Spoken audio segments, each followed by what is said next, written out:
Guys, kung maalala nyo, may in-unbox tayong tools nung nakaraan natin vlog.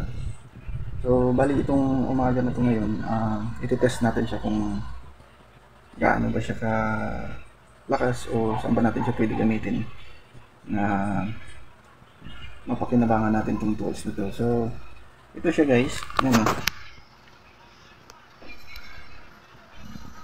Yan. Gustuhan din natin to guys kasi base doon sa mga review niya, medyo kasi yung presyo niya guys is hindi gaanong kamahalan. Tama lang. Pero as per review ng mga nagkaroon na nito is maganda naman yung feedback nila. So nakapag-desisyon tayo na ito na lang yung bilhin natin. Bali may kasama to siya na dalawang battery pack. Tapos yung nabili kasi natin, dinagdagan na rin natin ng set ng bala sa range, sakit range. So meron siyang 11 na bala para sa sakit range. 1/2 to siya guys, ayan o. 1/2 ang para sa range niya, yung size. Tapos may ilaw na rin to guys. Para sa pag may ginagawa kayo sa medyo madilim, ayan, may ilaw siya. So ayan yun. Ang ganda rin ng combination ng kulay niya guys, black yellow. Ayan siya guys. Medyo mabigat siya. Oo, medyo mabigat to. Ayan. So, try natin ito ngayon guys kasi may motor tayo doon na magbabaklas tayo ng engine. So, i-try natin siya doon sa primary clutch sa may castle nut.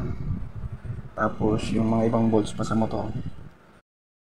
So, tara guys, umpisahan natin at masubukan natin tools na to. Mag-umpisa tayo dito guys sa may mga flarings. Ito yung mga bolt ng flarings. So ayan, medyo malambot pa naman siya. So kayang-kaya niya. Ayan o. So ito sigurong mga bolt lang sa flarings, walang problema to sa kanya kasi bukod sa maliit lang to at medyo maiksi lang din yung bolt. Tsaka talagang malambot lang, yakang-yaka.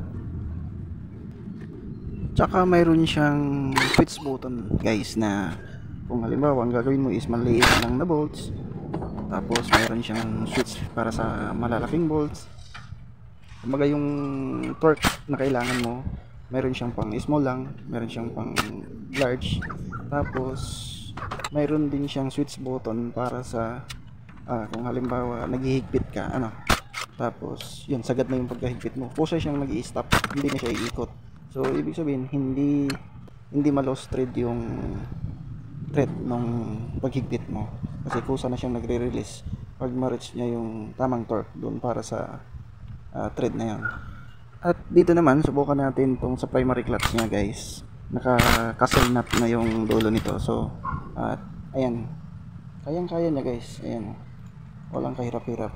So una ko talagang habol kaya ako binili itong tools na to is para dyan sa yan yung clutch na yan kasi mahirap kasi pag manumano yung gagamitin mo, nasisira yung nut, kakasilsid yun. So talagang napatunayan natin guys na nagagamit natin talaga siya, napakinabangan talaga natin.